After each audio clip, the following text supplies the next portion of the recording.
Okay, HRN listeners, mark your calendars for Sunday, October 13th. HRN and the National Young Farmers Coalition are teaming up for a special event at Churchtown Dairy in Hudson, New York. In honor of National Farmers Day, we'll be celebrating with local food, a screening of the documentary Common Ground, and a live panel featuring Lee Penniman of Soulfire Farm, Chris Nickel of Finca Ceremos, and more. The first 50 people to register get a free gift at the door. It's a fundraiser for young farmers and HRN supporting farmer leadership, HRN's education programs, and Farm Bill advocacy.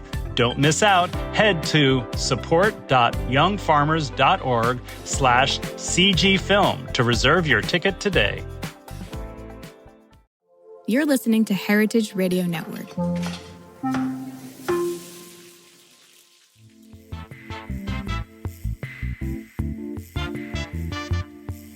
Welcome to the Grape Nation, your weekly wine journey.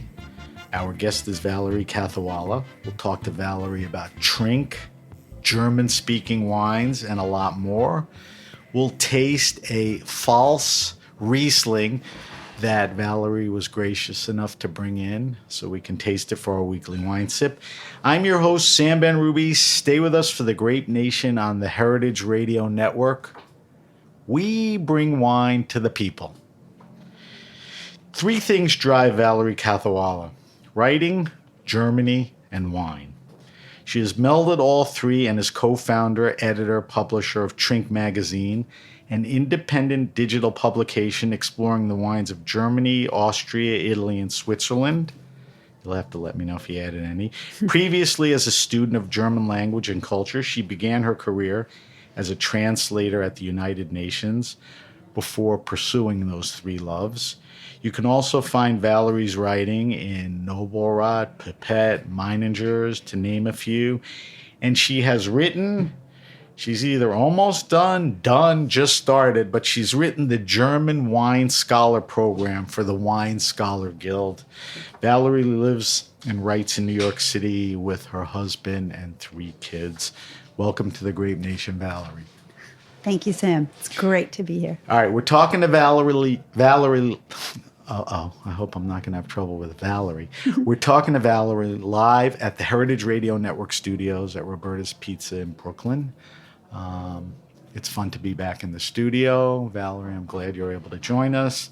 So I know we talked about this off air. I just found out. Where'd you grow up? I grew up in New Jersey. Okay. Interesting, because I did mostly too. Let's jump ahead. College. Did you go to college to study German language and culture, or did that tell me about just the beginning of that direction? I was already on that path. I had started studying German in high school independently. There was no German offered at my high school, but I took a summer course. And then when I went to college, I took a freshman year intensive class, and then I had accumulated enough credits in high school. Was it available? You went to a smaller college. Mm-hmm. It was available. There's a German major there. Okay. So I was able to take a semester. I could either graduate a semester early or take a semester off somewhere.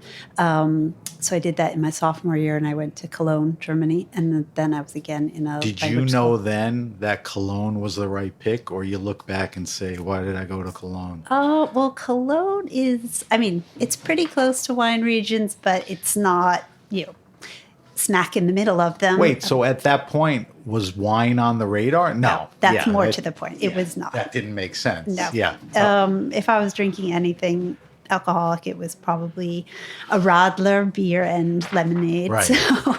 Right. All right. So you're in college, you graduate.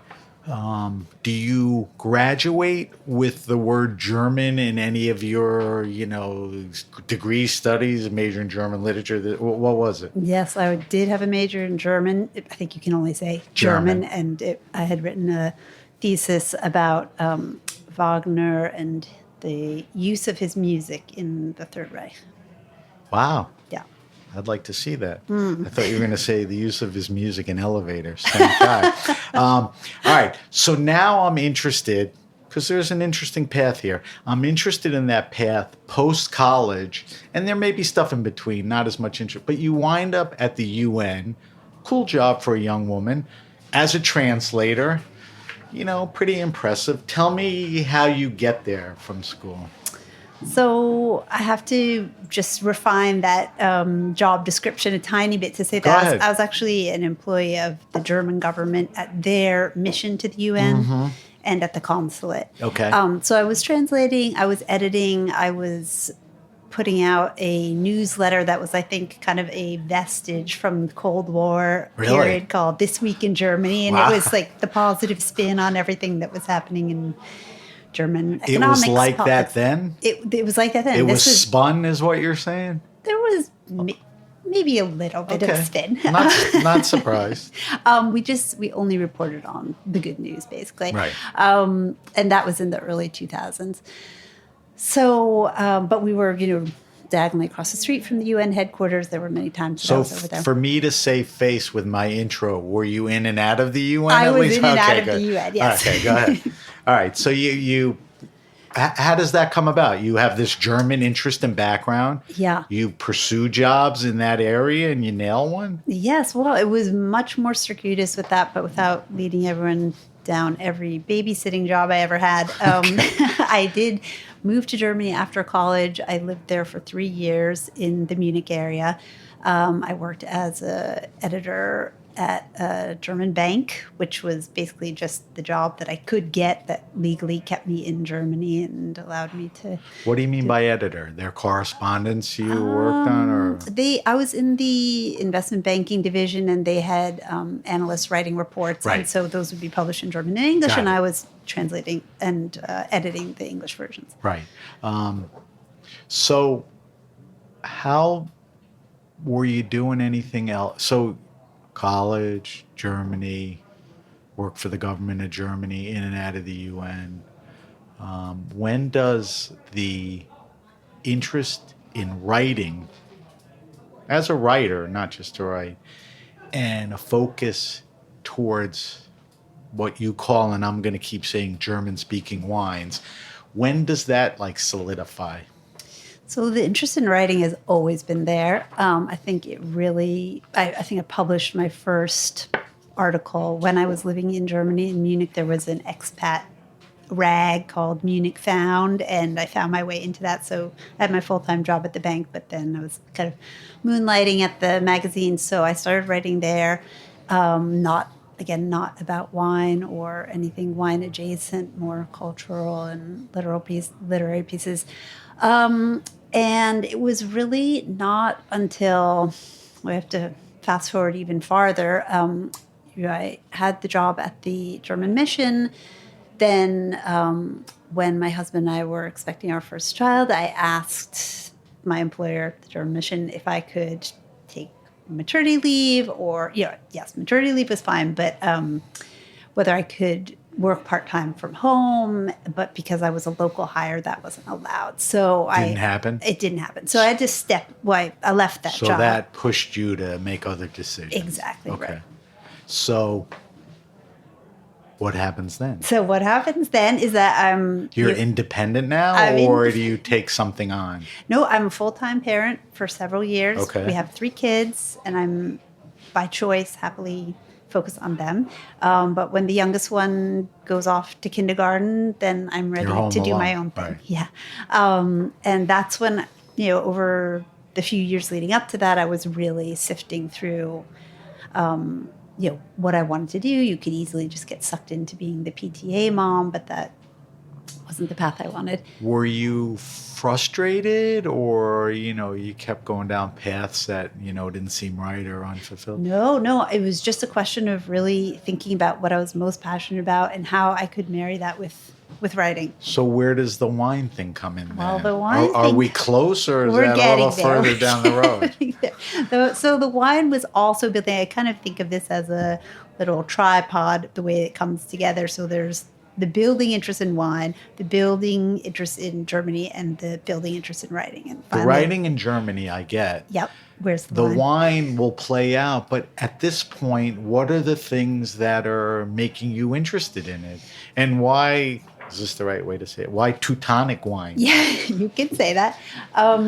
Well, I think Teutonic also came a little bit later. So the real interest in wine started with a really good friend of mine in France, and she had this, childhood growing up with great wine, and every time we got together, she really shared that passion with me. So it was around her family? Around her family, Okay. but we got to know each other in Germany, so we were not near to her family. But that was my first kind of introduction. Right, I get that. Was she living in Germany? She was temporary. She was and living, you were there too? And I was okay. there too. So that was your friend? That's right. That was a friend. Yeah. And kind of that was the first spark. And then my husband also grew up in a family where wine was really important. And he is, his father's from India, his mother's from Germany.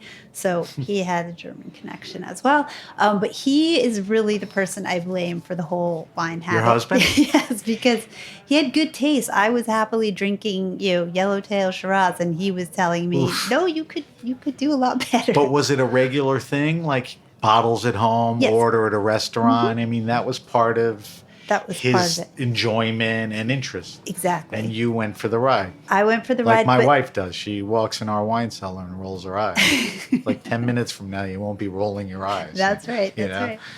Yeah. So he was a big influence. And then I think the German wine part comes in because I was working at the German mission, and they had this employee canteen where most people ate lunch every day, and they had two chefs who actually have gone on to be quite famous in Really? New York. Not like Gabriel Cruther or that guy. Not quite, but Okay. they really came into their own. So they were just Marcus Glocker? no. Okay. Those are my two. Okay. Okay. And they always served wine with lunch, of course, and it was always German wine. Right. And this was, in the early 2000s, like 2001 was one of the first eye-popping getting attention from the U.S. vintages for Germany. So these They wines weren't serving the Yellowtail of Germany? They were not. They had were, decent. They had good wine. And you took notice? And I took notice, and this was just really where the seed was planted, and then I just ran with it. What year was that? This was around 2001. Okay, so Yeah. we're talking almost 25 years ago. Yeah. All right, so you, like a lot of us, I mean, I always loved wine and kept a few bottles around, but I had the huge expense account lunch, and I was a young guy, so the older guys, do you mind if we order some wine? And the stuff that was coming to the table was like, whoa, what is this? And I'd see the bill and I go, whoa, how am I going to get this through? But that's how you discover, Yeah. you get around it and people teach you. All right, so what happens then? You're home, you're looking for the path, you're getting closer, the wine thing is something that interests you. Yeah. When do you kind of lay it down that you try to make a go of this? Well, I think first I realized I had to learn a whole lot more about both writing and wine. So, one of the major ways that I learned about wine was actually listening to Levi Dalton's podcast. I just kept listening to those episodes. We were talking off. That was one of the few that was around. Yeah, one of the few that around. But, at such a high and deep level. And most of the time, I could only understand maybe 50% of what they were talking about. I didn't understand the lingo or the terminology, but I just kept going back and I'd look up what the terms meant. And I'd go down a rabbit hole with whatever episode it was. And I just, I did that for a couple of years. I mean, washing dishes, doing laundry, listening to these podcasts. Would you say at some point you listened to pretty much every one? I think so. Pretty close. See, he's inside baseball. Yes. He was in the business. He's willing to get into, a lot of detail. I mean, the regular guy listens, but he attracts a lot of people. And he was first in and all of that. Yeah. So that even engaged you more. Yeah, exactly. So then I was really hooked. And then I was really thinking about wine in a very different way. And so I actually reached out to Levi without knowing him at all and just told him, that I was really ready to make this leap, that I wanted to write about wine and what would he suggest. And incredibly generously, he put me in touch with a retailer in New York and said, I think you might work well together. And that was just, I was blown away by that Now, generosity. did you work retail? I worked as a writer for content marketing. At the retail level? At a retail level, just for a short time. It was just really 6 months. This was a really high-end, like fine and rare wine retailer. And In Manhattan? In Manhattan. And I felt like I needed to be able to talk about wine at a whole different level there. So I don't think it was a perfect fit, but it was great just to have that early exposure. And then, were you able to taste? Not so much because I was working mostly Right. from home. Right. Yeah. So very shortly thereafter, I connected with Grape Collective. I don't know if you know that wine Still store. around? Chris Barnes, definitely. Yeah, Sure. it's right around the corner from my house. Similar profile, multiple writers like you have. Yes. Yep. A lot of topics. You're a little more specialized. Yeah. Chris Barnes, the founder and the editor, I think he's really ahead of his time in understanding that people would want to have the content behind the wines they were buying. So it was really, a wine store with a magazine attached or a magazine with a wine store attached. I'm not sure which one was which, but it felt like the passion for the wine really drove the content. And so that was a great place to work. And so I did work retail a little bit. I sat behind the register 1 or 2 times a week, and that was a good way to take a read of Was the retailer the Grape Collective? Yes. Okay. Mm-hmm. There's a shop So on the kind of 100th an Second. interesting setup. Yeah. Kind of visionary. Yeah. Writing I think and so. retail. Yeah. Probably his approach to retail was a little different too. Definitely. So you said what, about 6 months of that? Nope, that one I did much longer. Oh, you I think did? three full years Right. until And got a lot out of it. Got a lot out of it, and that was really where I started going on press trips and writing more seriously, researched and reported articles, and getting feedback. So that was a very important Did stage. you feel you needed or crave for any certification with any Yep. of the? So does did. anything happen? Yeah, so I did do WSET up to 3. Was that worth the time, It was- effort, and money? It was Okay. more for my confidence. And Right, it's- than getting a job or getting 5,000 more because you had it. Exactly, Right. yeah. And then I really seriously stopped to think about whether I would want to go on to level 4. And my ultimate decision was no, because I quickly realized as I was taking that course and even before that it would be that I only wanted to focus on wines of Germany and Austria and Right. Switzerland and northern Right. Italy, because I could see originally I thought maybe Italy would be the area I'd specialize in, but that was saturated.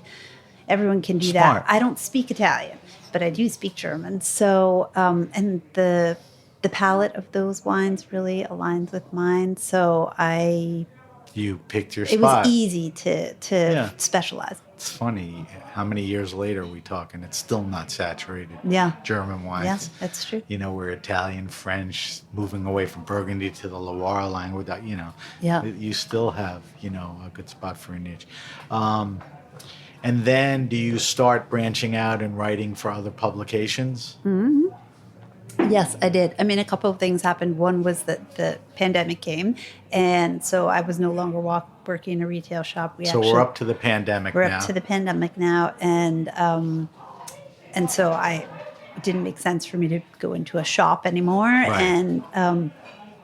And then at the same time, the idea for Trink had already begun to gestate, and this was. All happening against this very uncertain background of All right, so the let's segue into that. Okay. I want to go on record that what I really want to talk about most is Trink pandemic. Okay. and these wines and the wines, German-speaking wines. There's countries. There's a lot of things involved. But let's talk about Trink first. You have a partner, Paula Rede Sidore. Paula Reed Sador, yeah. Reed. Okay. I had that wrong. So this goes back to where you were going. How did you guys meet? Obviously, meeting, leads to the next question. How did Trink come about? Yeah. And then when you finish that, what did you settle on as your objective, and the mission?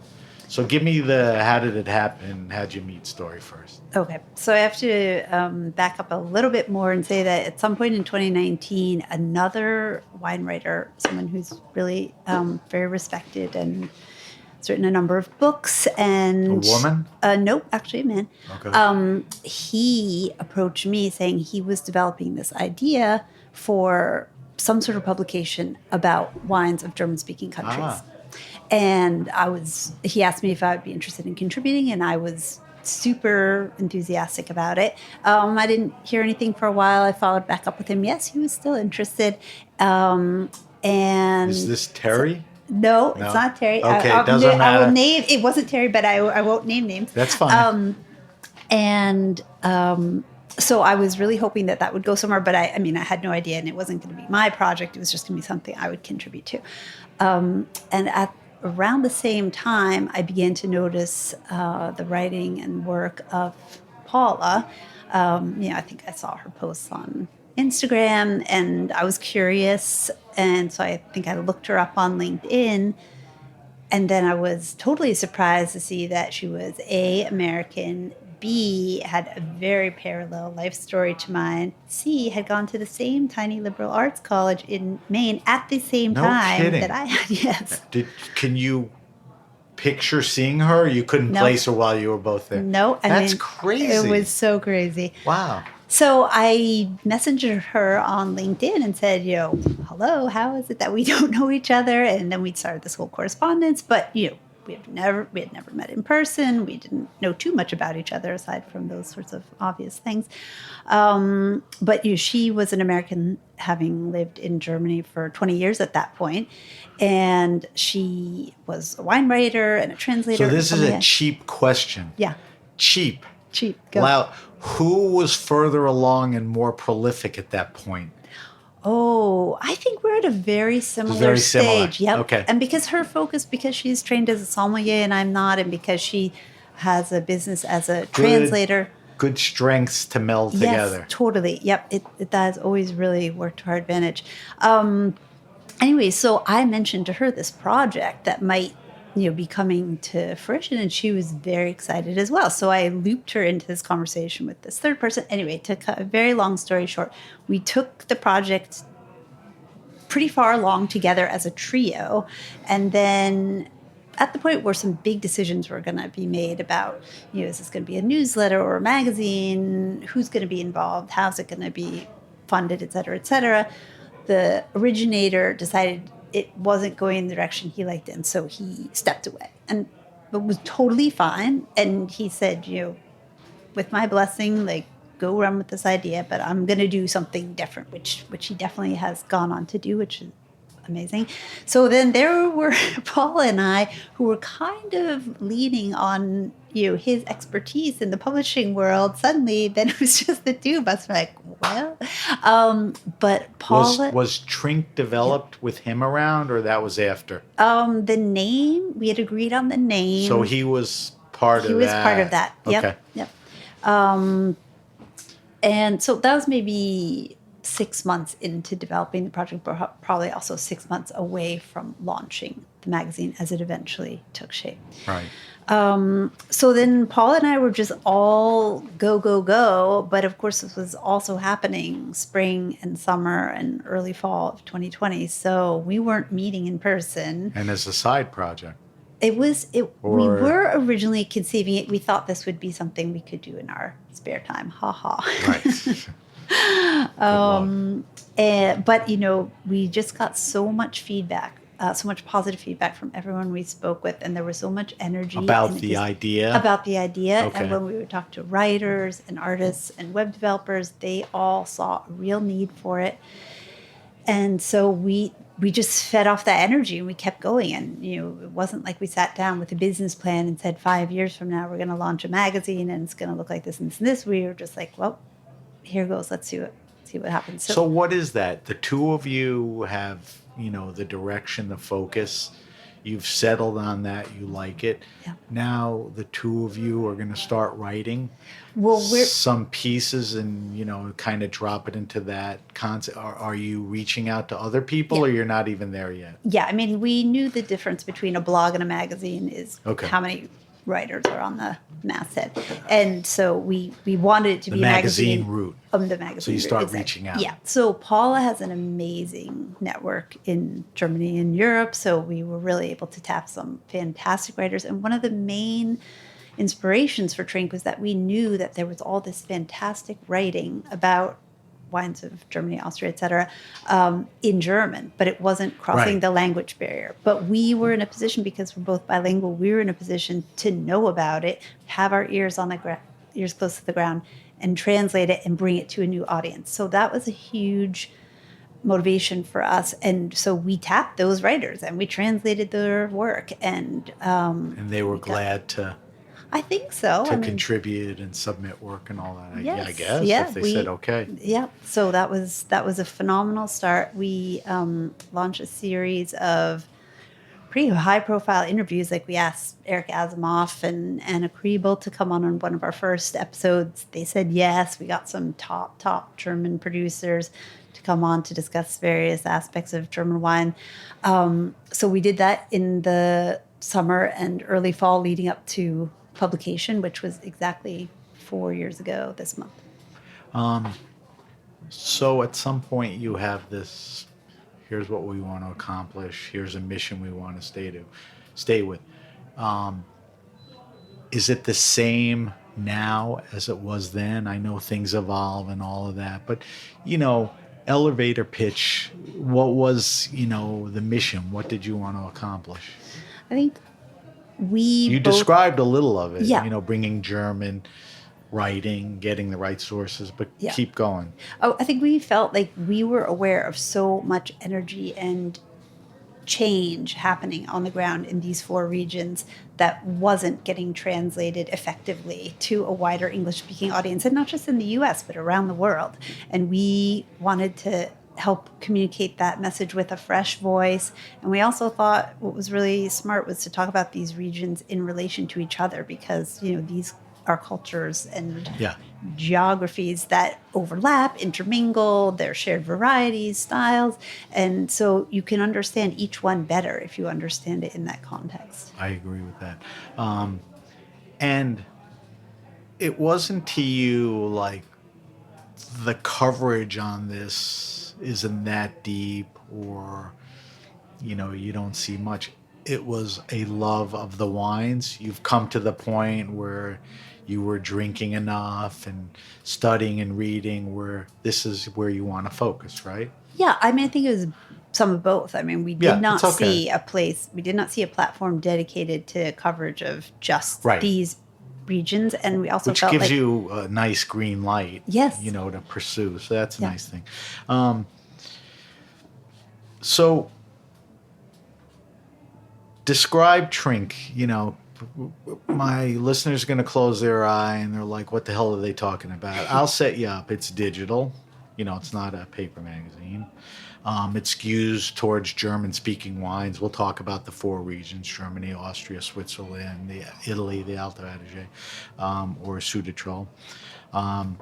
It taps into dozens and dozens and dozens of writers.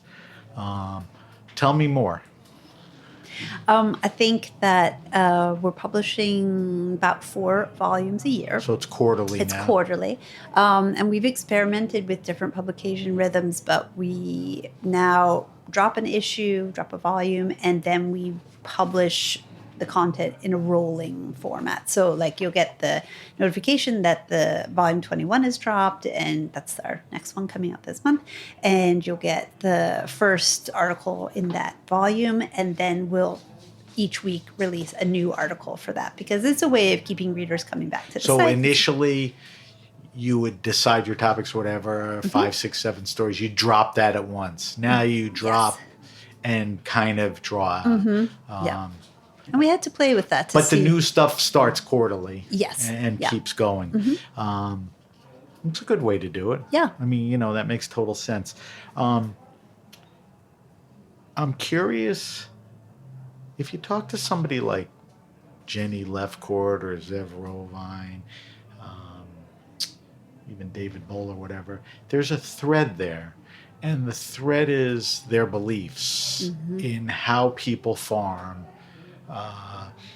the size, family, small growers and all of that. To that point, where is your focus on what and how you want to cover it? I mean, I'll get right to the point. I mean, are you only basically covering, practicing, whether they're certified or not, organic, biodynamic, sustainable? Where does that go? Yeah. No, that's not our philosophy. I mean, certainly we want to give as much coverage to growers who are farming that way and doing courageous things like that. But that is probably less than 15% of total. Is that because the way people do things in that region do it at a lower percentage than, let's say, people in the Loire, whatever? Yeah. I mean, I don't know the stats for the Loire, but it's still it is still the minority that are farming that way. And I think there's a big sea change underway, but I think we'll talk about that. But I don't want to beat a dead horse. Okay. Are people doing pretty good stuff but just not certifying? Or there's still, are you still covering guys that are like spraying the crap out of stuff? Or yeah, I mean, we don't say we're not covering you because you're farming conventionally. Right. That's your prerogative, and you're not telecasting anything. Right. Telegraphing. No. Right. I mean, obviously, we love to give attention to people who are doing things that are responsible for the planet, but that would cut off a big chunk of growers. I hope this is not a repetitive question, but again, is that because of the way the region does things compared to other regions? Well, I mean, Italy and France have been, sustainable hotbeds for many years. Yeah. Less there? Well, I mean, it depends. We are talking about 4 different regions, right? I mean, right. Austria is terrific. Is a front runner. Germany is catching up. Okay. I think Alto Adige, because of its cooperative structure, it has different parameters. Right. And in Switzerland, I think they're coming along. But those wines are a small proportion of what we can talk about. We'll get into that more because that's important. Last thing on Trink. How do you determine topics? And who writes it? Do people pitch you ideas? Do you glean things that pique your interest? And so the issue's coming out, by the end of releasing everything, how many different stories am I going to see? About 10 in an issue. So how do you determine, not every one, but how do you get to what you want to write about? I mean, for us, it's always 3 questions that have to be answered. Why this story? Why this person to tell it? And why tell it now?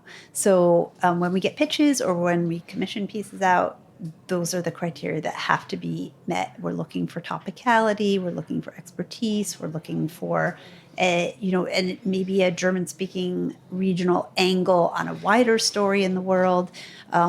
So that's kind of the lens that we look through. Okay. That's good criteria.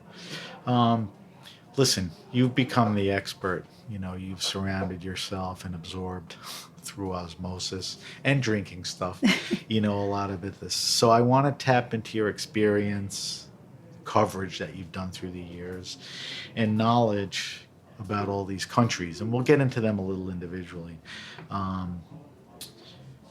This is a dumb question, but every now and then I ask it.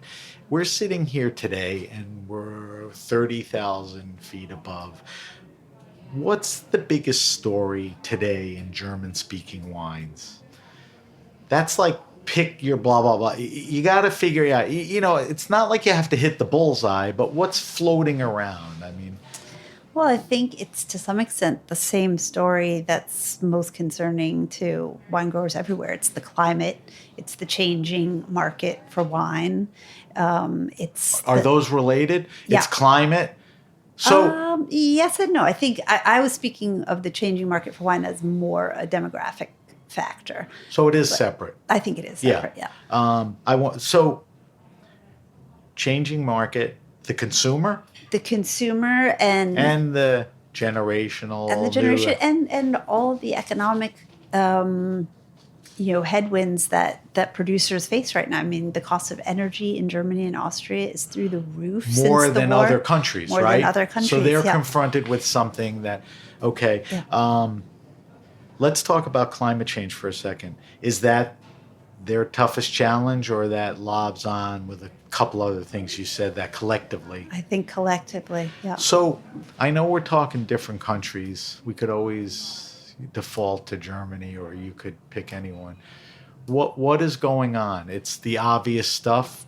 You frost earlier or early harvest. I mean, tell me what they're confronted with. Yeah, I mean, in the past 4 years alone, in the 2020s alone, Germany has had its most catastrophic natural disaster in 100 years, the flood in the Ahr. So a 100-year disaster. A 100-year disaster, Okay. exactly. It has had devastating frosts just this year. I mean, some regions like the Saar, where it was 100% crop loss. Jesus. I'd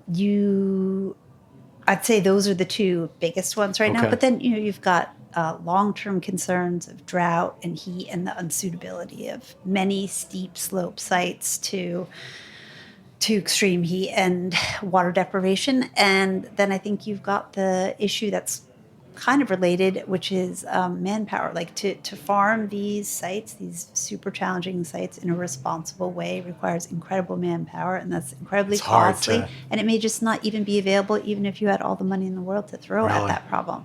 So I think you're really facing, in some areas. So people becomes a big part of that problem. Because of the circumstance you've been put in. Mm-hmm. Yeah. So, like I said to you off air, I mean, we could talk about any one of these topics for a whole show.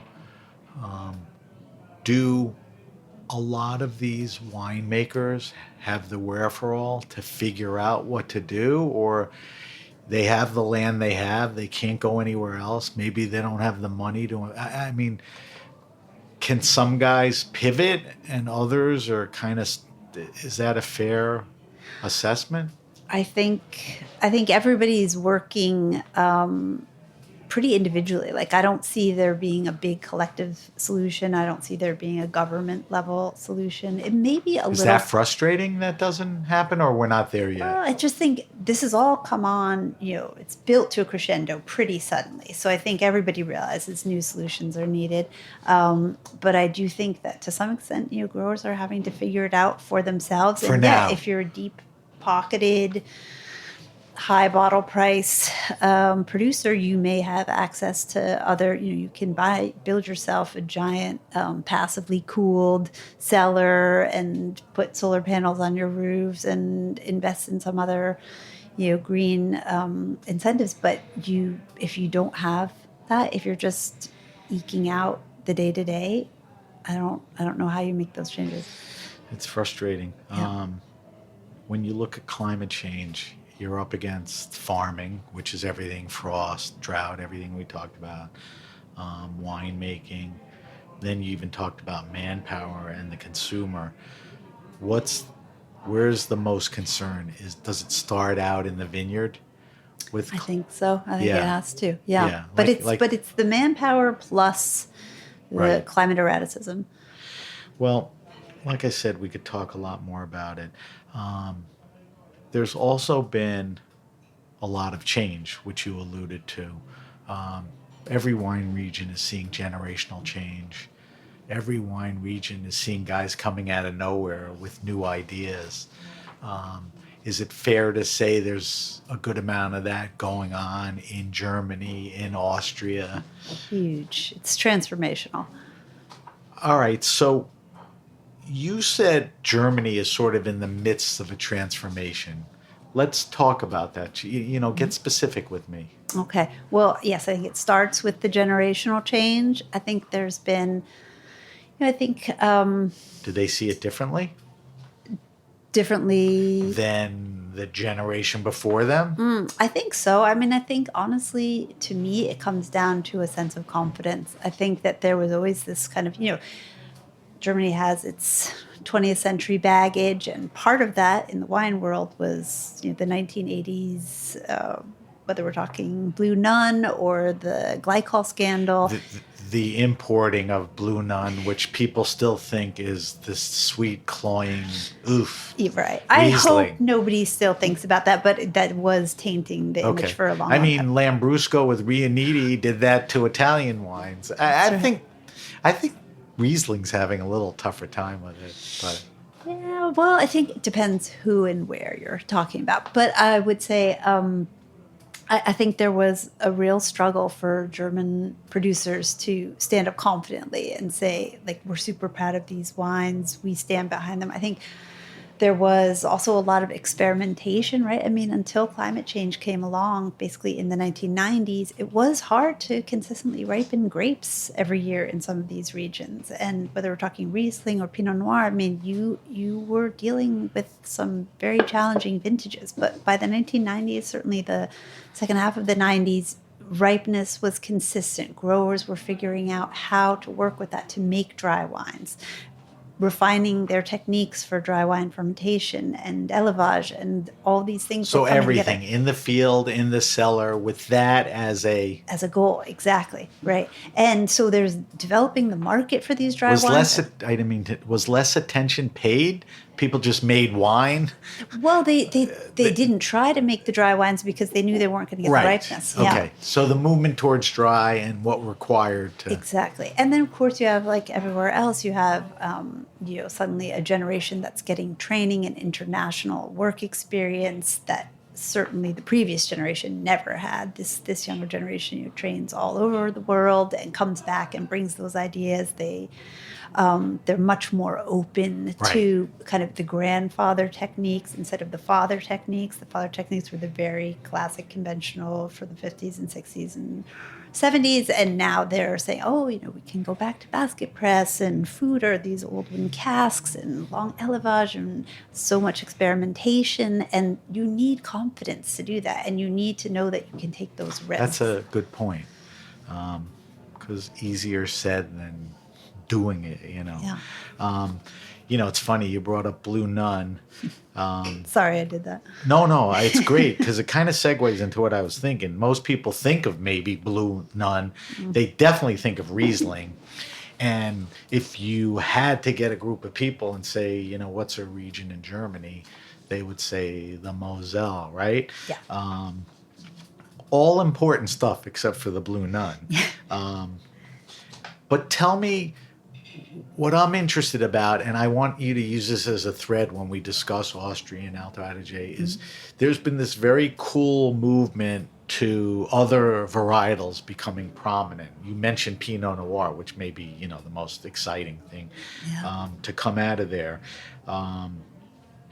Tell me a couple of regions in Germany that they could be big and pushing out a lot of wine, or they could be small or a combination of both, that are interesting. I don't think people know Baden is making, a ton of wine.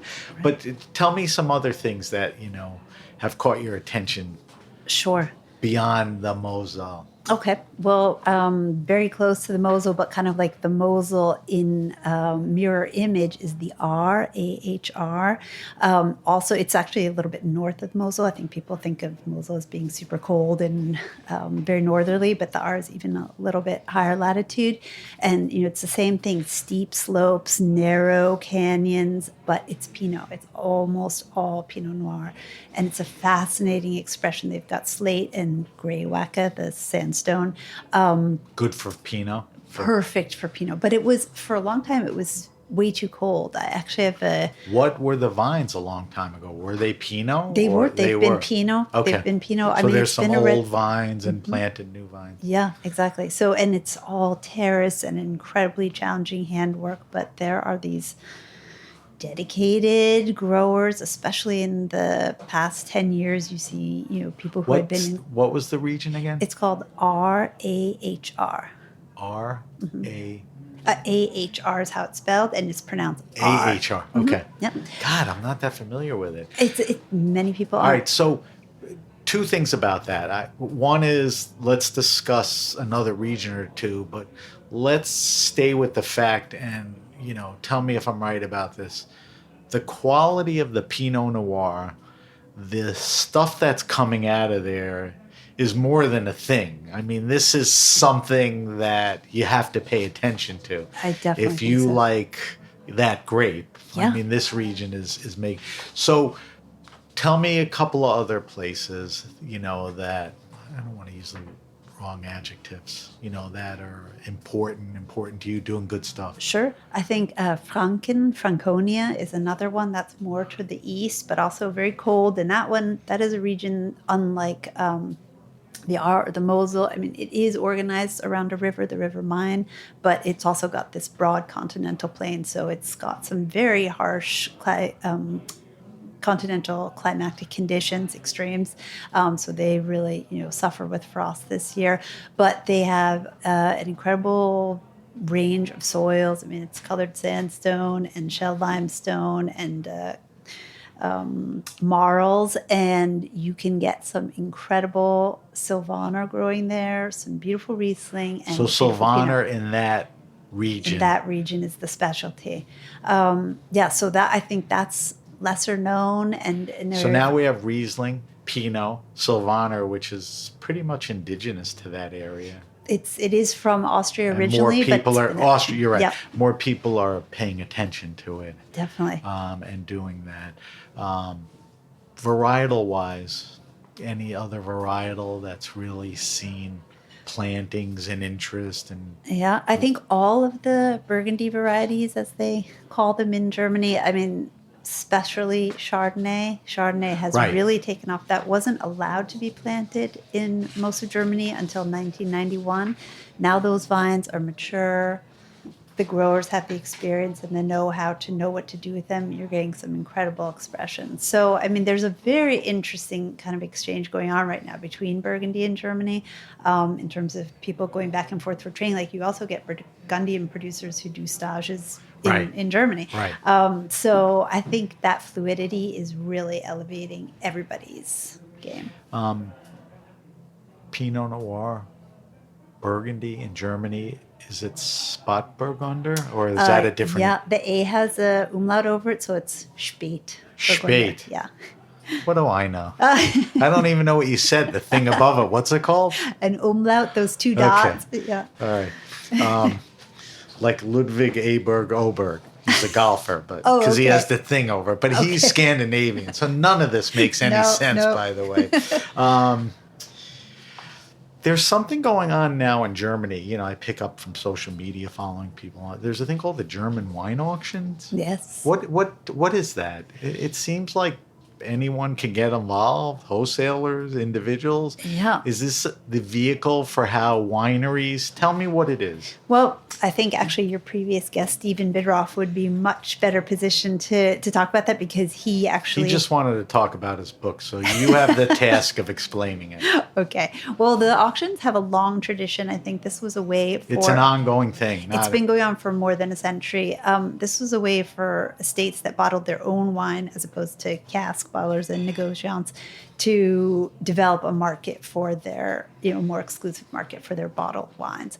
And so this has always been, seen as somewhat more rarefied ground for German wines. And I think that most producers will produce bottles exclusively for auction. So it's not all their production. No. It's just they make some auction bottlings and those. Do you know, like, Napa Valley Premier? You ever hear of that? I've heard of it. They make special bottles, and they have it's similar to. So it's a way for them to highlight, sell, get attention, do some things, and all of that. Yeah, and I think what Stephen has done is very smartly made it sort of built an on-ramp for people in the U.S. who might be interested in getting in on this because these wines aren't available anywhere else unless somehow in the secondary market. He's really enabled people to access this, and I think that's really he's smart. got his foot in it. Yeah. We didn't talk about producers, and like I said, we can go on forever. But you spoke about a few regions. We glossed over the Moselle, what was the other region? Franconia. Right. When you think about producers that are hot, like Keller and other, where, like a lot of the Napa cabs are in Napa. Yeah. Where is there a pocket where these producers are? Is it spread out? It's more of a curiosity for me, the question, and I don't know how important it is. But there are a few of these blue chip producers in pretty much every region, but I would say right now, the region where Keller is, Klaus-Peter Keller and Julia Keller are, is Rheinhessen, which, if you can picture it, kind of right in the heart, right in this curve of the Rhine, very centrally located in wine Germany. And this was an area that was really the prime source for wines that went into Liebfrau Milchblühnen. So it was absolutely ridiculed. I mean, it was the butt of every joke. But primarily Keller and Philipp Wittmann, also in Rheinhessen, these two growers had this incredible vision and belief in their terroir. And, they had family estates that went way back there, and were the family estates many years ago selling to Blue Nun? For Wittmann and Keller, I doubt it. I sincerely doubt it. They didn't have to pull up stuff. They just, when the younger Keller came in, they really upped the game. They really at every level, in the field, in the cellar, and all of that. Yeah, exactly. So I think Rheinhessen in Germany is really seen as this place for the modern icons. And there's many other regions and many great, producers, which we can't get into. But I hope we pique people's interests, to look into it. Valerie, we have to take a quick break. When we come back, I want to talk about the other countries and a few other things. We're talking to Valerie Kathawala. Valerie is the principal at Trink, which is a German-speaking focused digital magazine. You're listening to The Grape Nation, and we'll be right back. This episode is brought to you by Wisconsin Cheese. Wisconsin, the state of cheese, makes half of the nation's specialty cheese and wins more awards than any other state or country. Our heritage and traditions, master cheesemaker program, and the American propensity for innovation all put Wisconsin on the cutting wedge of cheesemaking. With over 600 varieties of cheese to choose from and 5,500 national and international awards and counting, get ready to turn your refrigerator into a trophy case. Enjoying a Wisconsin cheese is basically like winning a gold medal in culinary achievement.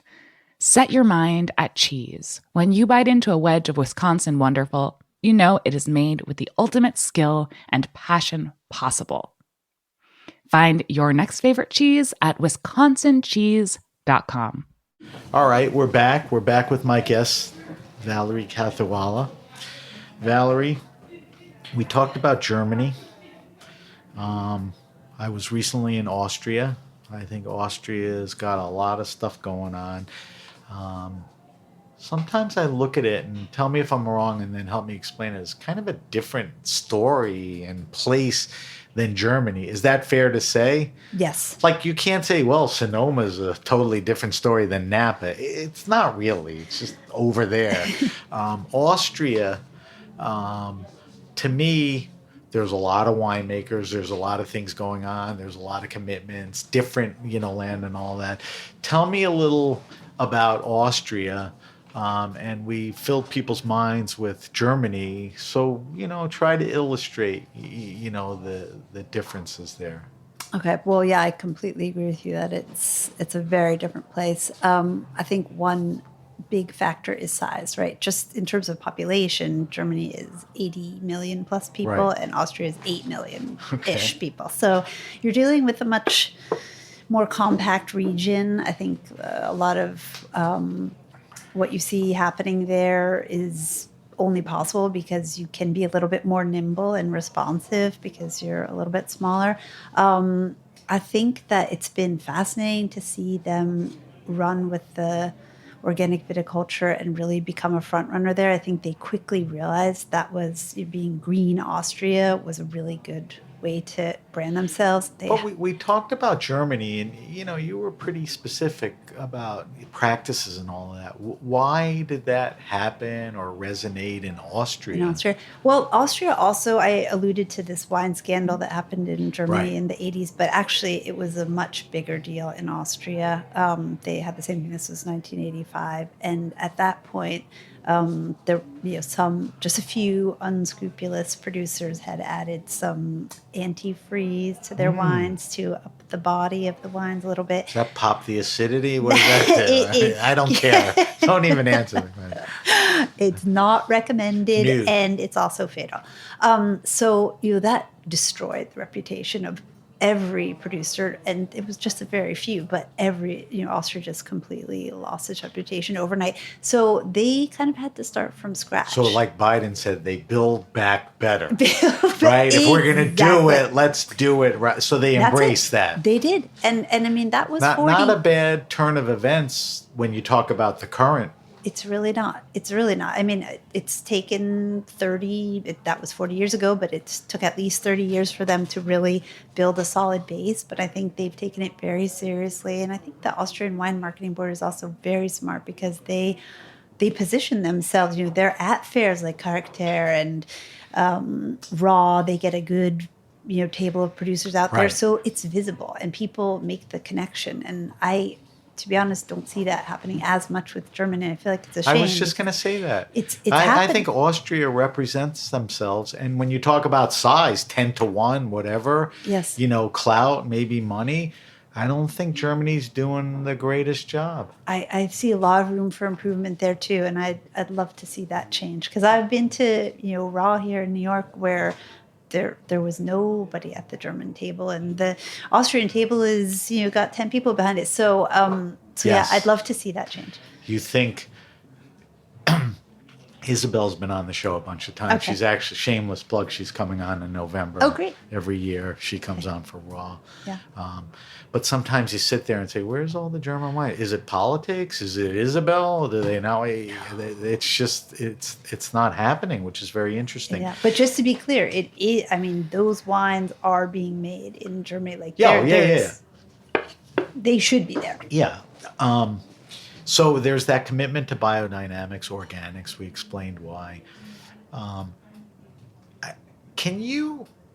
So a lot of the wines are grown following those practices. Can you blind taste two good wines, two good winemakers? One's biodynamic, one's not. Not like the one that's not spraying the crap out of it, but can you tell? Is there that energy they talk about? Is there that focus? I mean, if you can't, you can. I'm not backing you against the wall, but can you? Yeah, I mean, I haven't tried that experiment, so Okay. I can't say conclusively. But I think it's happened naturally. You just haven't thought about it. Yes. I mean, you've tasted enough wine. Yeah, I mean, I do gravitate toward organic and biodynamic wines, and I think part of what I love about them is the electricity, the energy, the vitality, and I do think that comes from attentive farming. Yes. And So I think based on those descriptions, if we did yeah, a side-by-side, we may be able to pick up on that energy or whatever, which I hope, because all the effort that goes into it, it should generate beyond, clean wines. yeah. What Something- about for you? Do you pick up on that?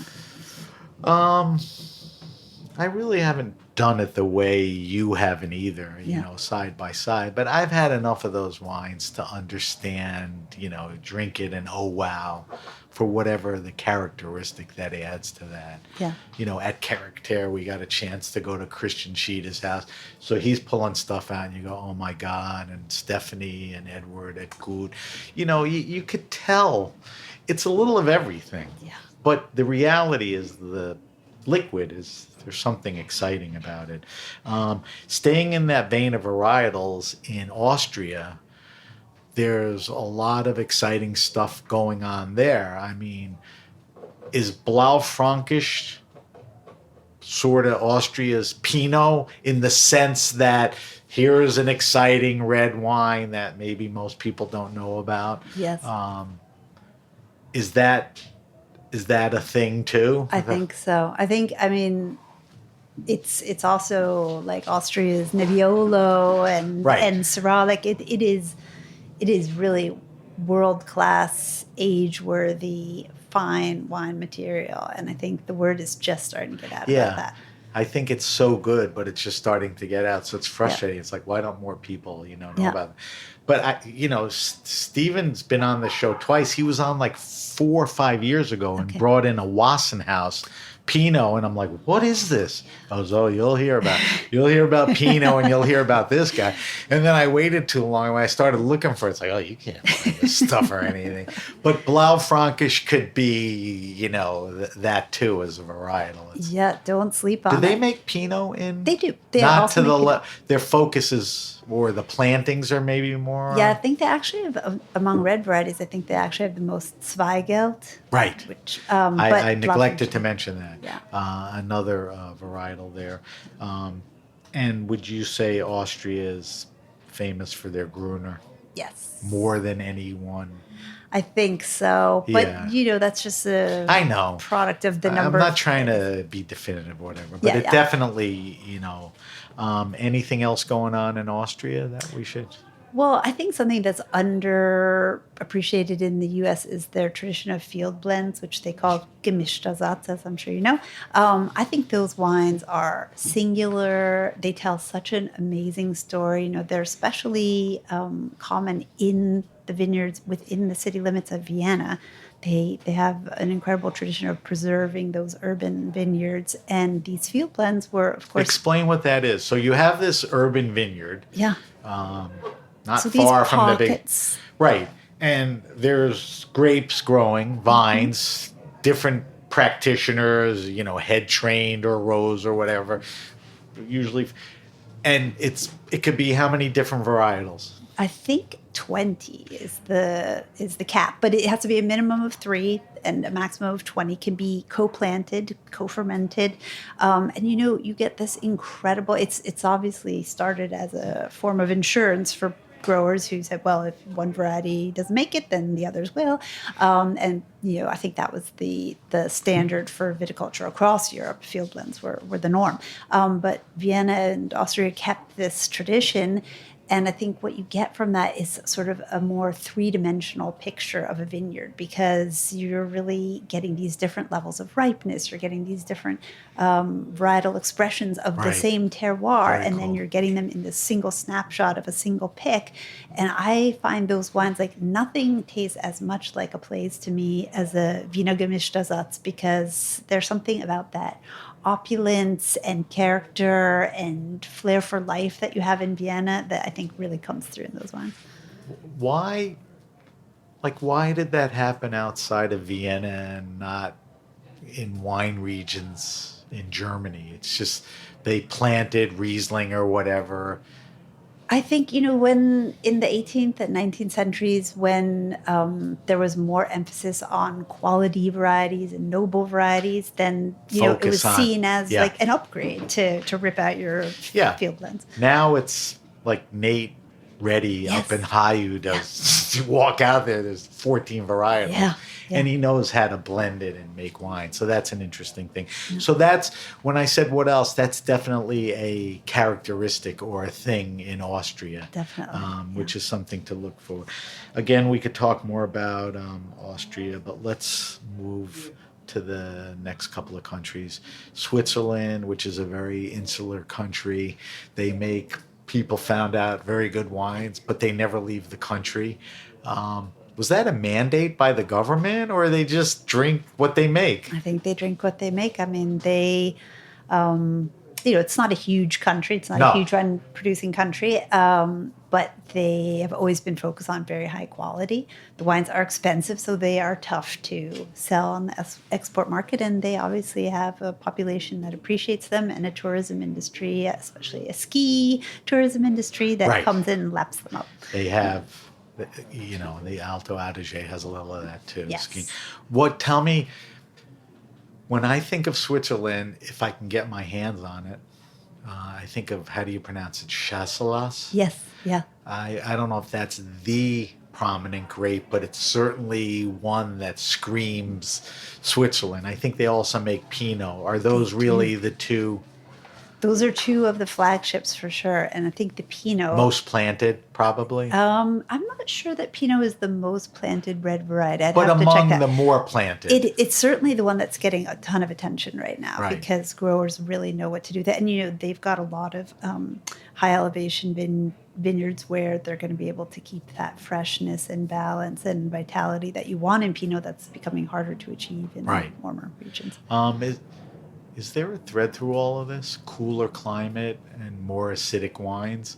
Yes. Is that too much of a generalization, or that hits a lot of what we're talking about? That hits a lot of it. Although And I that's think why we like these wines. Yeah. Although I think a lot about that term cool climate now, because as I'm Right. researching and writing this book about German wine, everyone thinks of Germany as the classic cool climate region. But as I actually look at the climatological data, it's very hard to make that argument. These regions really aren't cool anymore. They Right. are northerly latitudes, and that has a role, but Everything's going to have to be kind of checked and, re-described or whatever. I mean, that's what, what we're going through. Are more wines coming out of Switzerland, or not necessarily? I don't Just think because so. people found it and like it doesn't mean they're flowing here, right? That's right. I think there are a few more importers to the U.S. than there were in the past. I know, somebody who's really making a big push in Switzerland. I know a couple of importers in the New York area. A big push in California, and a couple who are very active in the New York market. But I think Can I sell if I'm a winemaker in Switzerland, I make 10,000 bottles and I'm selling virtually all of them in the country. Can I make more money, even though it's more hassle and cost, selling it to the U.S.? Do you bump the price up or not necessarily? Great question. You want these, here's what it's going to cost. Great question. I don't know. I I know don't either. importers are always trying to. Because there's figure enough out- wealth and education about this that people will go, all right, it's quality. I'll pay $80 Yeah. for yeah. something I can I don't get. know. That's a good question. Yeah, I don't know either, and I don't know how quickly that's going to happen. Anything else going on in Switzerland that we should talk about? I think there's a real move there toward embrace of organics and biodynamics. I think that word doesn't get out as much, and I think there are a lot of smaller, more experimental players there now, along with the generational change that we've discussed for other regions. What I didn't ask you, we talked about how that's handled in Germany. In Austria, climatically, like if it's moist, humid, mole, all that, you have to treat some way or another. Are these regions, because they're cooler, or what, is there less of that as a concern, or not necessarily?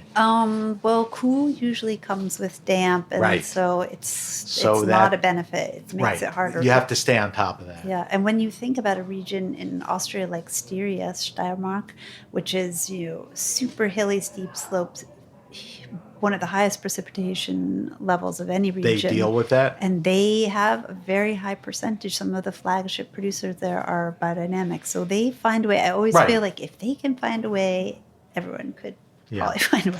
I think there's mostly solutions, but some of them are pretty funky, what they're spraying. And I mean, Rajpar gets seawater and he grows nettle and I don't know what he's doing, but this works, he says, or milk. Yes, right. It's all kind of crazy stuff.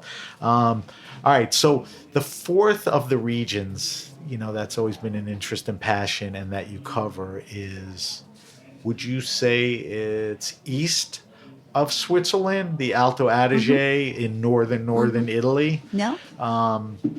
Tell me about that region. I know that they've made some great white wines. There's, like in Austria, not as famous, but there's some very cool red wines.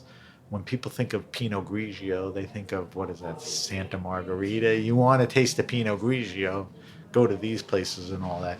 Tell me the interest in the Alto Adige. Is it because of proximity in the wines?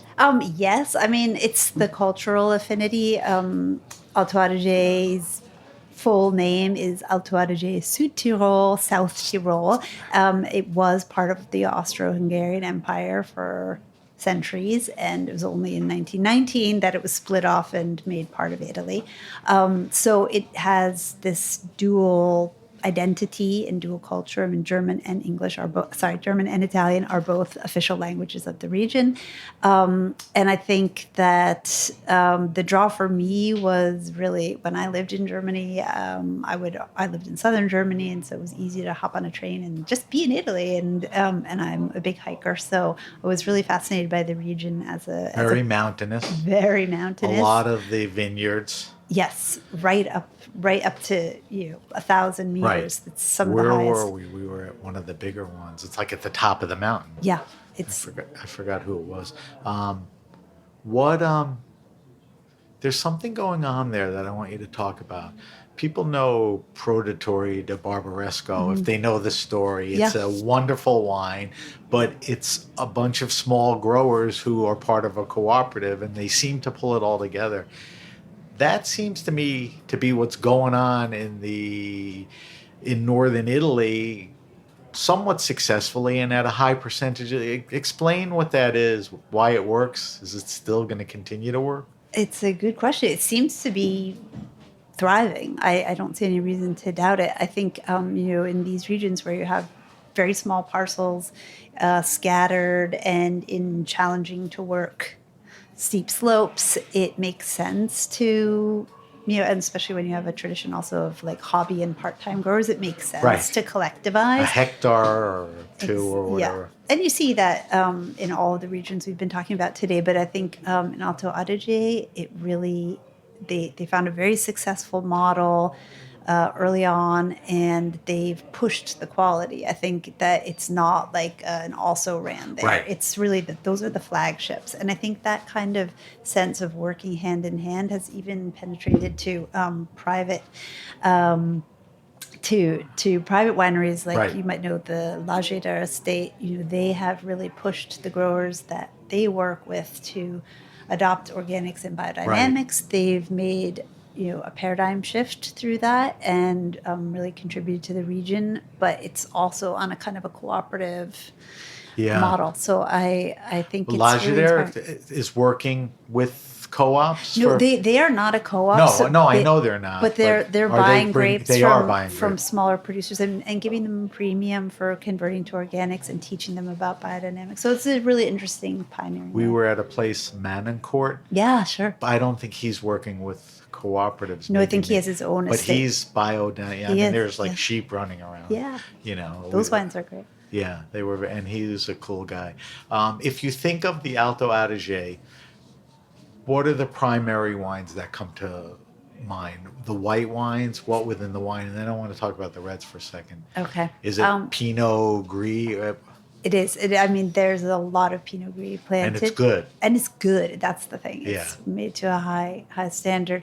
I think you also find Riesling there, smaller percentage, but it's this beautiful Alpine expression of like crystalline Riesling, really beautiful. You will find Chardonnay there as well. I don't know that it's as up and coming there as in other parts of German I backed into Kerner. Oh, yeah. Which I've had before. Yes. Kerner is great. From Abbazia Novicello like 10, 15, 20 years ago. And then I made the trip, and it's like, this is a grape that, they're not just throwing around. That's right. There's also Silvaner there and does very well at high elevation. And some Gruner and even Müller-Thurgau does very well at high elevation. Which we didn't talk about in the other regions, but prominent in Germany. Huge. And in Austria. It's one of those up-and-coming grapes.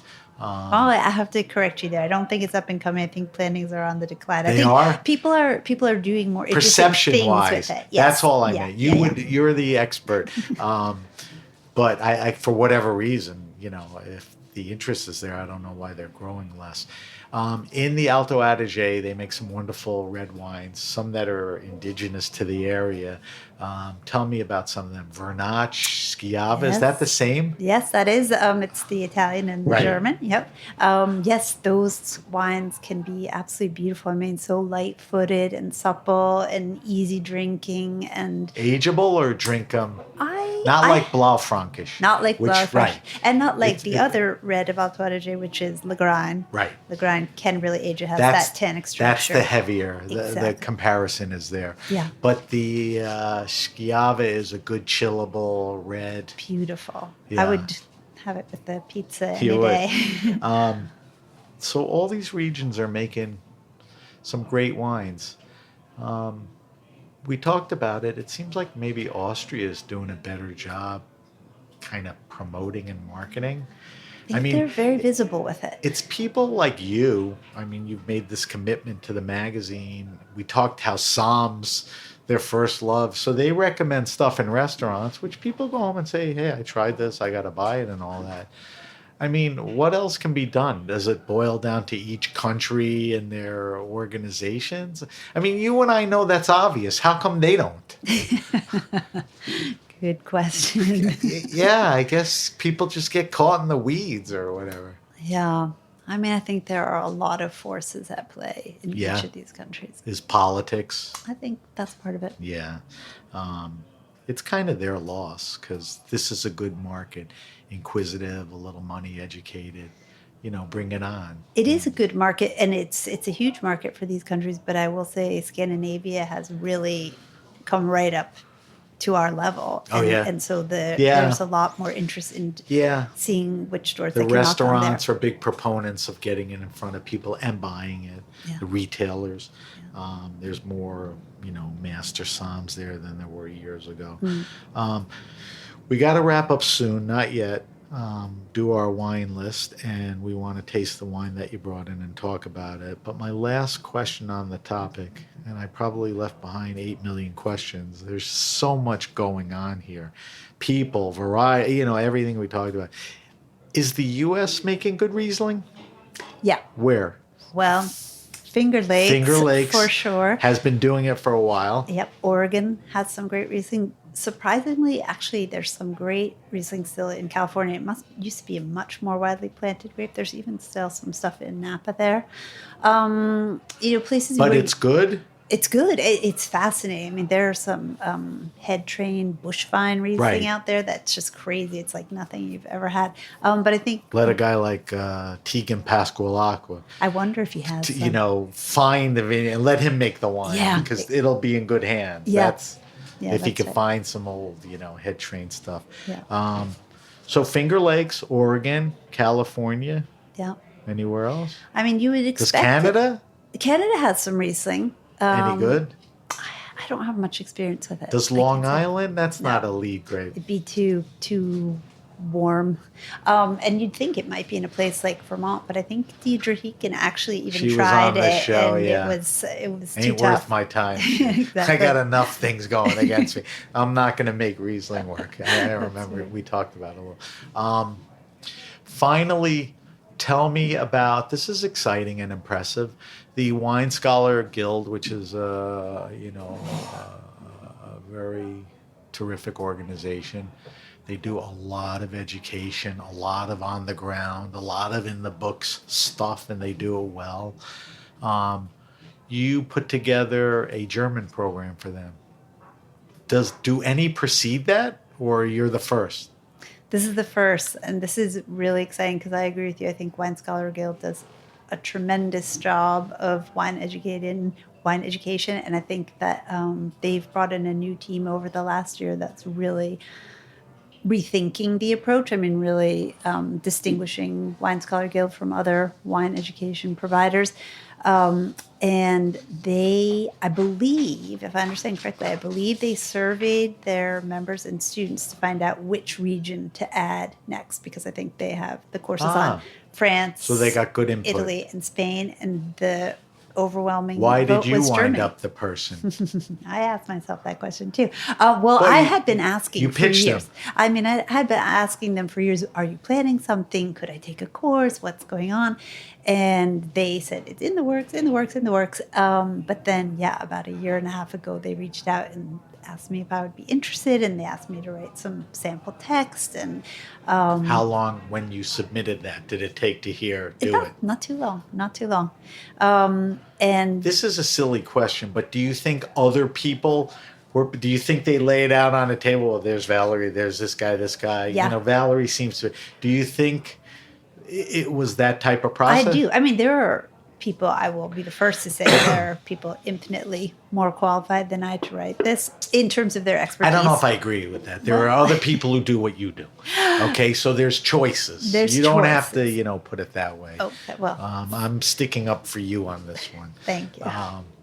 So yes, I think just being a native English speaker made a real difference. Well, no, all the credentials are terrific. The timing and all that. I mean, it's a no-brainer to me. So, is it done? No, it's in process. It should be released in fall of 2025. Are you done? I am not done. You're not? I am. So a year from now, the program will be available? That's the plan. Will you do a trip with people in Germany if it comes to that? I don't know. I mean, I was just brought on to write the course. I know, but if it... We'll see. We'll see. I can't say yet. All right. Well, congratulations on that. Thank you. It has really been the project of a lifetime. I'm loving it. Well, it sounds like at the point where you're at, to be able to do something like that with those people, it's very fulfilling in a lot of ways. Self-taught, exposure, new things, blah, blah, blah. Yes. So congrats. Thank you. All you. right. We're wrapping our show up. While I describe the wine list to you, you're going to open that bottle of wine and pour it out so that we don't have to potch around. Okay. All right, so every week we do the wine list. We ask our guests 5 questions. Everyone's been asked the same 5 questions. I post them on social media.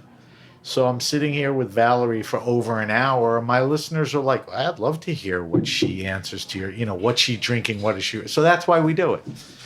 Plus, the last question is for my kids. So here's the first question. Be spontaneous. Don't be long-winded. What are you drinking now?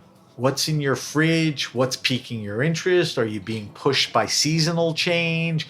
Obviously, these German wines, but do you get sick of them and like to have a beer? What are you drinking now?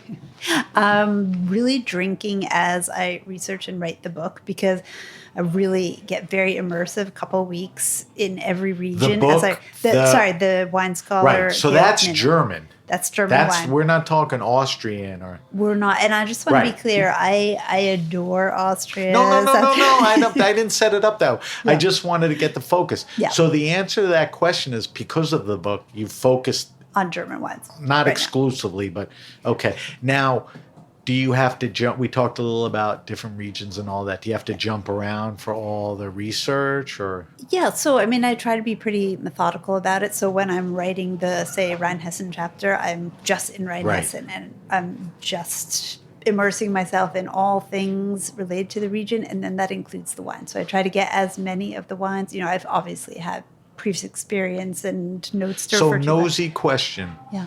You have to pay for the wines. People will send you wines. It's a mix. The WSG may have access, or I'm not getting wines through the WSG. I mean, they're very supportive, but that isn't part of the brief. But I just feel you'll buy what you need and have to. You'll take what you can get. That makes sense. Yep. Or if I reach out to, there are some importers who are extremely generous. Right. So that's too general of an answer for me. Okay.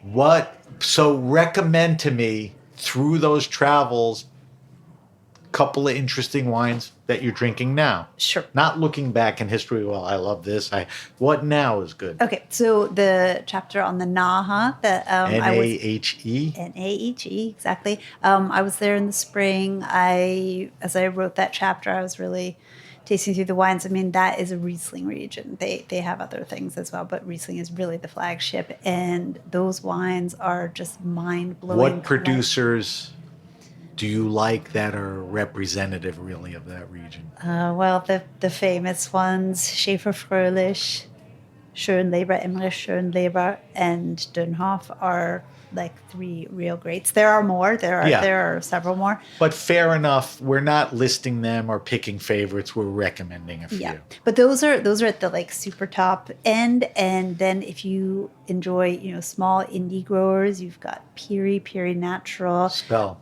Piri. Her name is Christine Pieroff. That's the winemaker, but her label is Piri. And one. Then Glow. You might have seen those wines. Yeah. They're also in the Nahe. So it's like that's a completely different style, but I feel like there's the nice thing with Riesling is when you push to the lower end, there's great quality to value.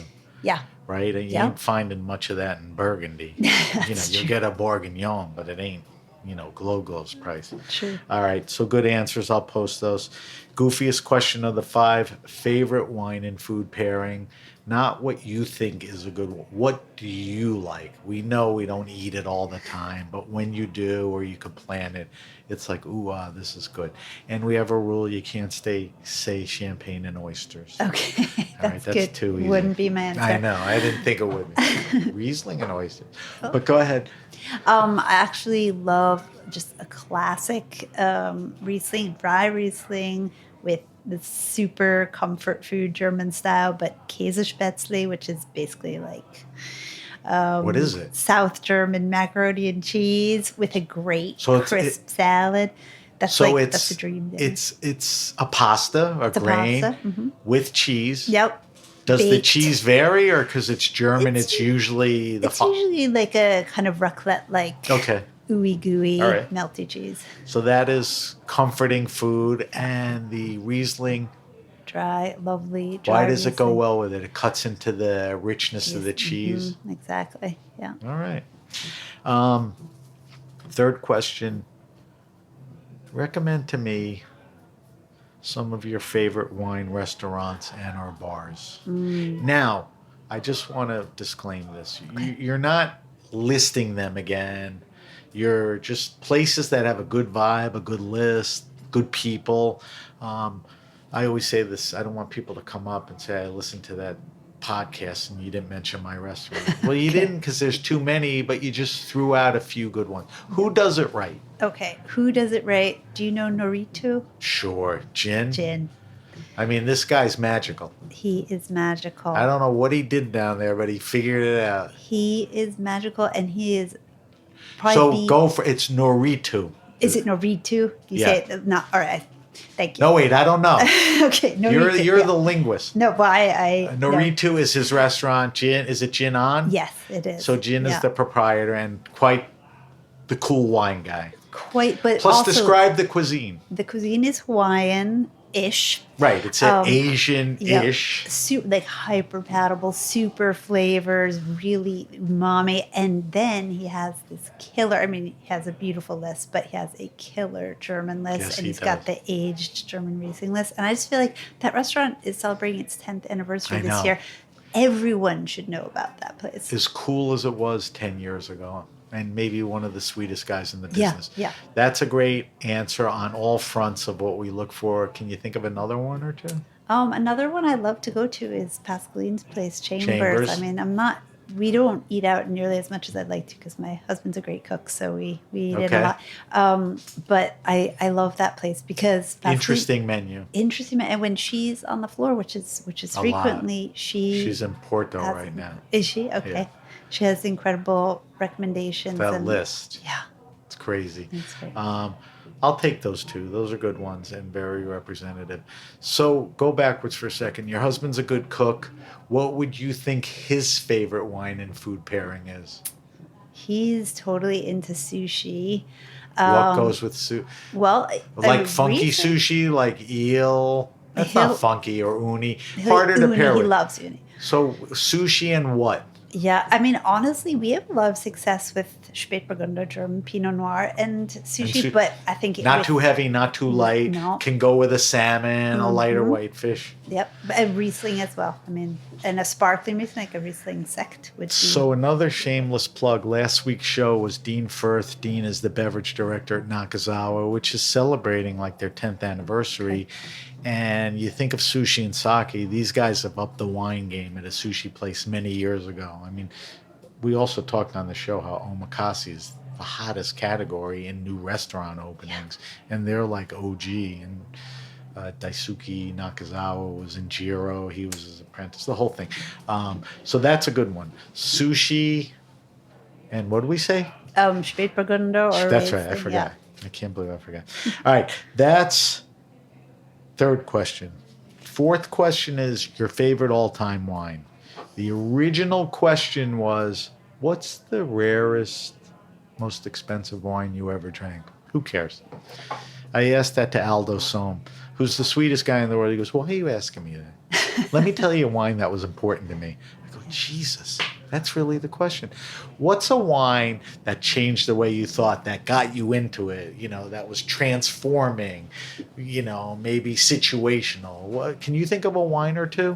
Well, I can. I mean, going back to my French friend, the person who really opened my eyes to what wine can mean in our lives in terms of communion with other people and celebrating life.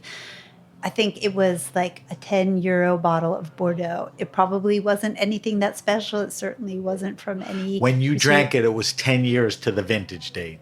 No, sorry. I was trying to say a 10 euro bottle. Oh, 10 euro. I thought you said 10 years ago. No. So it was the fact that you had Bordeaux. It didn't have to be the fanciest. And this was, was more than 30 years ago. That's why I asked the question now, because that checks a lot of boxes. How long ago was it? 30, more than... And you don't remember 30. what it was? No, and I don't think it would be, she probably bought it at a supermarket. But what do you, if you had to guess within a window, the vintage year? Would have been mid-90s, I'm guessing. Okay. Yeah. And when you had it, it just got you thinking, like... Yeah, it was the first time I tasted a wine. And it was a little bigger wine. It was a little bigger wine. And I think, a little complexity, she layers. Had made us this beautiful quiche Lorraine. Okay. And we were just, sitting around a big table with people that we loved. And, I think I just realized that this was a key to a bigger life. That's a good one. That's a pathway wine, too, which Yes. is really, again, what the question is about. All right, final question.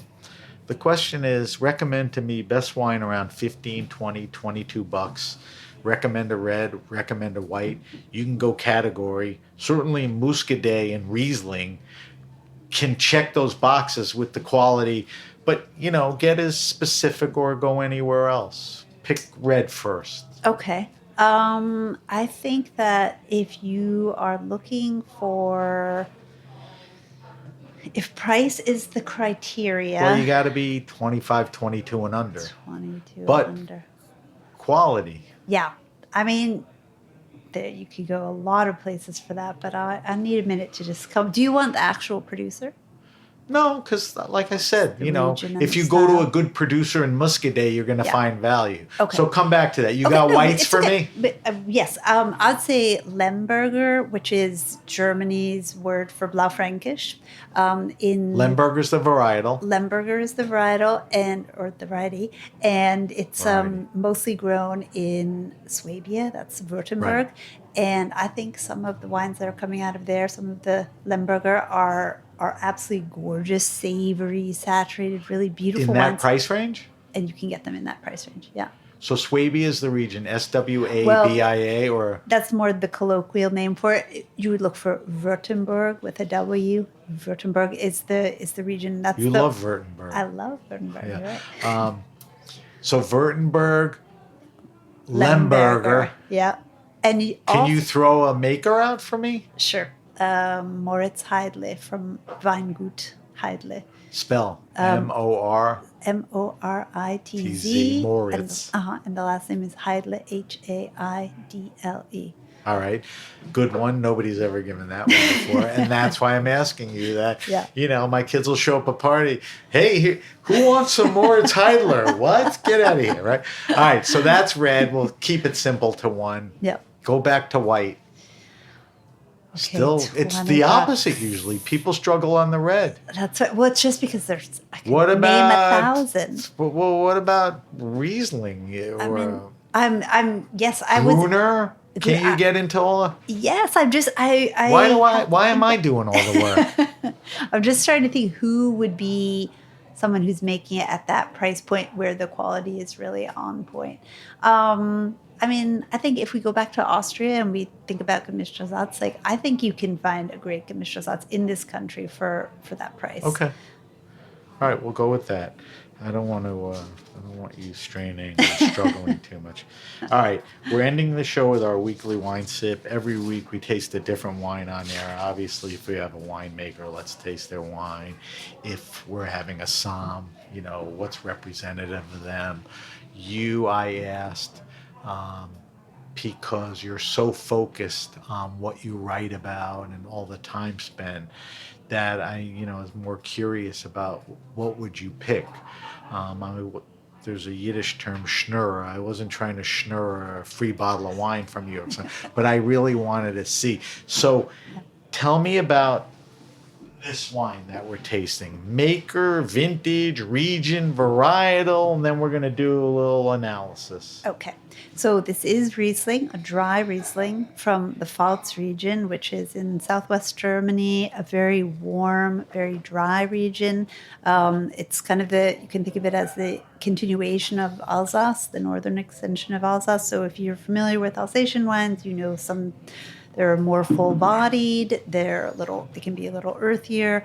And this producer, Stefan Meyer, is in the village of Meiyer. Meiyer. Mm-hmm. And he's kind of, he's an undersung producer, and I think in an undersung category, which is really these family-owned, mid-size, not like with 0.2 hectares somewhere where you're never going to get the wine. What is mid-size? Mid-size, 10 to 20, 25 hectares. So a little volume, but not crazy. Exactly, right? And, with the deep tradition in the family of winemaking, and he's the young generation, he's probably in his 30s or 40s, and he's doing things, his own way. He's really focused on terroir expression, so this is the name of this wine is Bunt Sandstein, which means colored sandstone, which is a typical soil type for the Pfalz. Bunt, like bunt cake? Like bunt cake, but I don't know. Bunt Sandstein, whatever, sandstone. Exactly, sandstone. I didn't mention this to you earlier. Hold your thought. Yeah. You picked German because it's just such a romantic, sounds great language, right? Just the flow. It's like you hear a French person talk, you go, that's beautiful. You felt that same way about Germans, right? And I agree with you, not. All right, so continue on this. I think of German more like it's the Lego of languages. Like, it's immensely satisfying to snap those little bricks together, take them apart, build something else with them. That's what you can do with You're German. being very kind.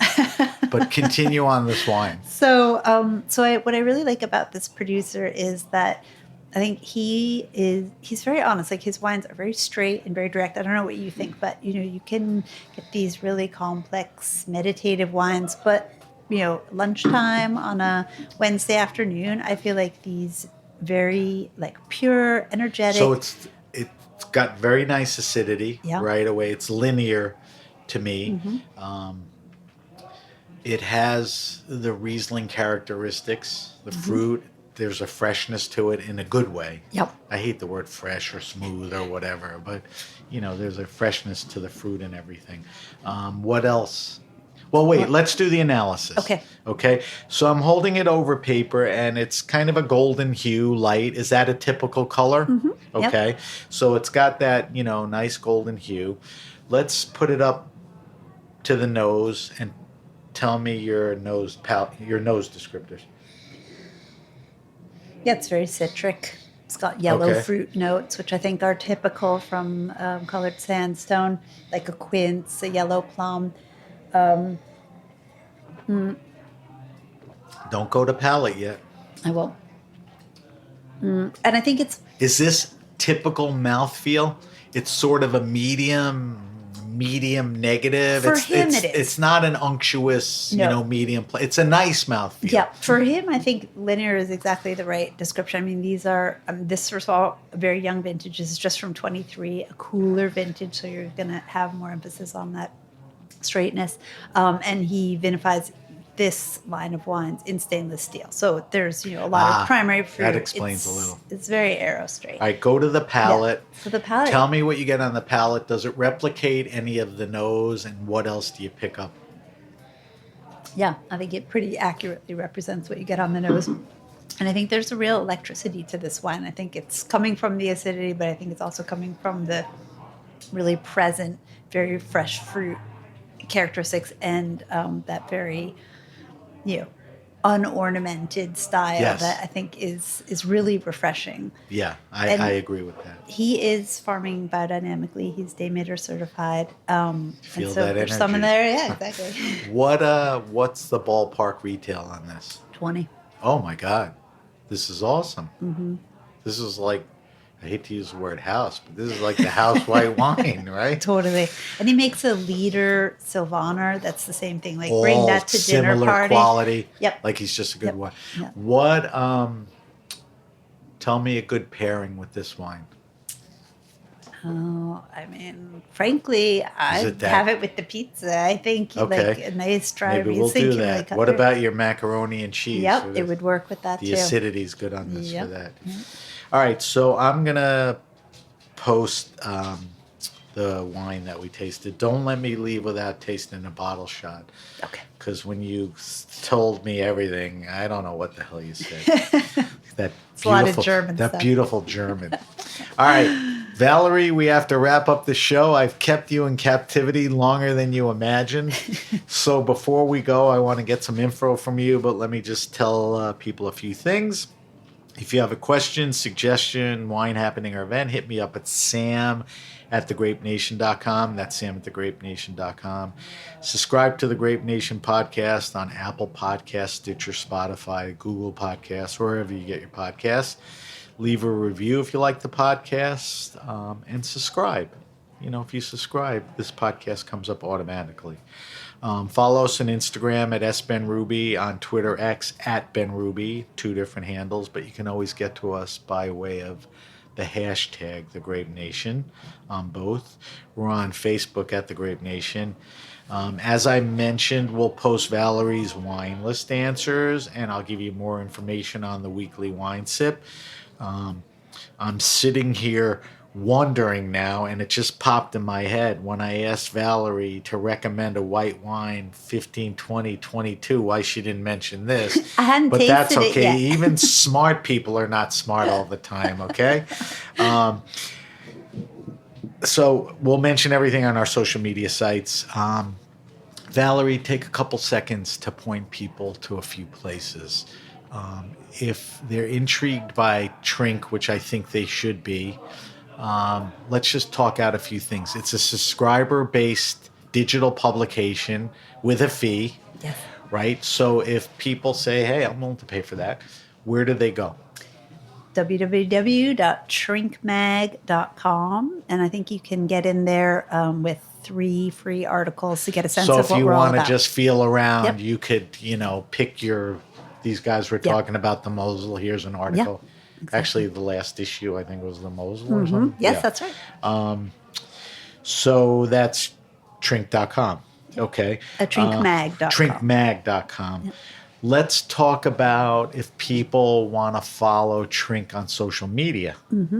Where do we go? We are at Trinkmag on Instagram, LinkedIn, and Facebook. We left Twitter, but so we're not there presently. Okay.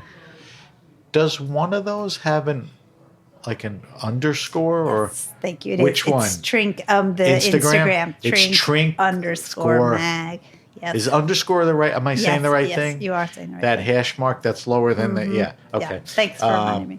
But you know what? If you searched, it would still come come up up. and show you the underscore. Yeah. What about you personally? You do any social media that you want people to follow? Where do we go? Yep, on Instagram I'm ValCat NYC VALKAT. Okay, I guess that's what was available. Because if you ask me, what? No, I'm joking. I'm joking. All right, so that's all the information. Obviously, I had Valerie on because I love the region, love the wines. More than intrigued by what you're doing. Love what you're doing. So pay attention to these wines and use Trink as a resource. I want to thank our guest, Valerie Kathawala, for joining us. I want to thank everyone at the Heritage Radio Network. I'm Sam Ben Ruby, and you've been listening to The Grape Nation.